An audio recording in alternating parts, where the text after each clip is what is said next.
everyone, and welcome to this week's wrap up. I have a real big surprise for you. To shake things up a little bit, we've got two other representatives here with us tonight. Happy St. Patrick's Day. We've just had a nice bowl of stew, and we decided to give you a special wrap up. So here from on the east side of me is Andrew Gray. Andrew, describe your district. Hi, everybody. The stew was delicious. As you know, Representative Galvin is a great cook. I am House District 20, which is the UMed district, which includes the universities and the hospitals, and I go all the way up to Betty Davis East Anchorage High School. Fantastic. And then we also have Representative Andy Josephson. Hi, everyone. Two Andrews to the price of one. I represent House District 13. It's South Midtown, so think International Airport Road down to Diamond.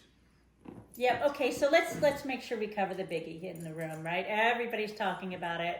Everyone I'm hearing from on the email especially. You all want to know what happened this week with the education funding. And the bottom line is the governor took it, and how many days did he stew on it? Speaking of stew. The maximum amount of time. Maximum amount of time, I think it was 5 days or something. No, 15. Oh, 15 days, okay, thank you. And then he, at night, around 8:30 at night, I think, he decided to Veto. And so now that leaves us with, I think the Constitution says, an immediate opportunity, which gives us until tomorrow anyway. So 2:30 tomorrow, joint session. Yeah. We will meet to attempt to override the governor's veto. Yeah, and that link will be in the newsletter if you'd like to follow along and watch the vote. What do you think will happen, Andy? Well, the first thing that people need to know, and I know most of you know this, is that we're all being asked whether the thing we did 2 weeks ago we meant today or tomorrow. Mm-hmm. It's exactly the same thing. No different T crossings or I dottings. The bill's the same. Yeah. The concern I have is that there's a lot of pressure to accommodate the governor's veto. That's a fancy way of saying it's hard to get 40 votes. And it's going to be, the bean counters say it's in the 38 to 42 range. It's going to be close. We don't know. But how many voted for it the first time? 57. 57 votes for SB 140, which was a compromise bill that took a couple months to put together. It was, I think it was a little less than half of what 54 districts were asking for. They got together, each of the superintendents, For the base student allocation increase. And they wanted 1413, and instead this bill had 680 plus an additional amount for struggling readers to make sure that we were accommodating the Alaska Reads Act and making sure that we could truly implement it. Anyway, so that's going to happen tomorrow. Anything else happen this week that either one of you would like to share or talk about? Well, we took up executive orders. So the governor decided he wanted to get rid of about a dozen different councils or commissions. There were some other oddball things involving invasive species and separating the Alaska Energy Authority from the Alaska Industrial Development and Export Authorities boards. But he suffered mostly defeats. One person described this as 8 strikeouts, 2 intentional walks, and 2 home runs from him. Now that's actually generous because the 2 home runs score some runs. But I think it was not a good week for the governor. Well, and let's remember, he put these out on the first day. It was 13, I think it became 12 executive orders, essentially saying, there's just too much government, so we're going to get rid of some of this opportunity where we have a lot of local experts putting into the various, there was barbers, there was massage therapists, midwives, a lot of different specialties wherein it makes sense to have someone who really understands that specialty, helping to put together the input for that profession. And so I think that there is one board, I think emergency medical technicians. Anyway, that one ended up going down, and it made sense. Because they hadn't met in many years. That's right. But as President Gary Stevens pointed out, the governor, we've never had a governor give 12 executive orders before at the same time. This was really unprecedented. Yeah. We've never had a joint session meet to consider it.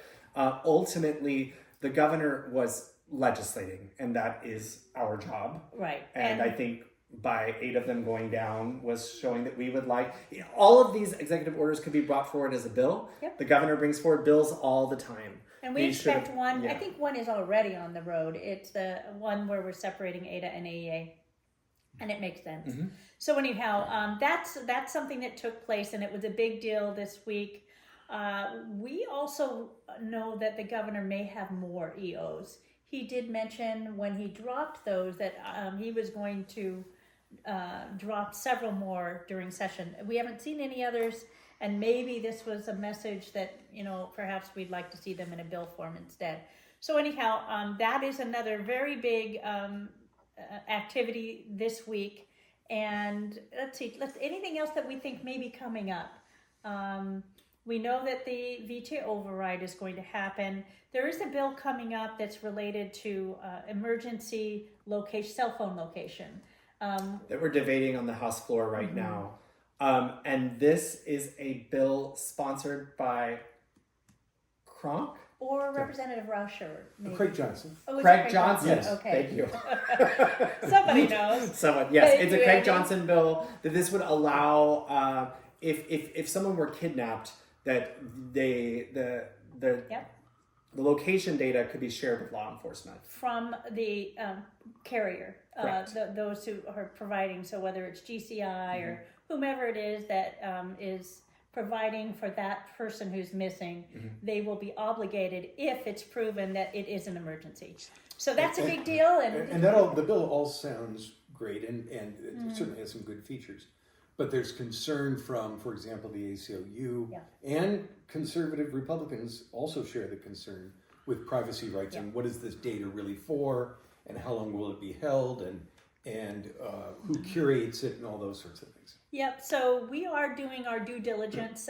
We usually these things happen in committee, and we're finding that we're doing a lot with this particular bill on the floor. It's kind of unusual, but I think we saw 14 amendments, which 18. is 18. Okay, which is a lot. And we're still working our way through. Yeah. Can I throw in one thing? Yeah, please do. So, because I think your constituents might use this pool. I'm sure they will. The Betty Davis East Anchorage High School swimming pool is going to be reopening.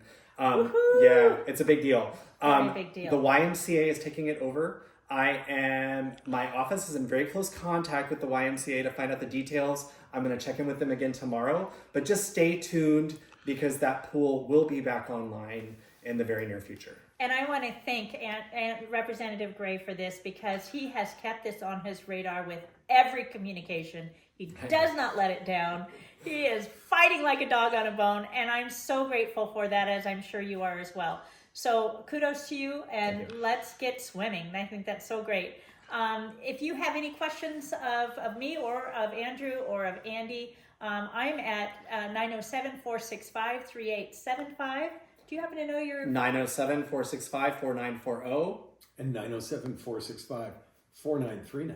Awesome. All right. Thanks, everybody. Stay in touch with us. We're working on your behalf. Take care. Thank you.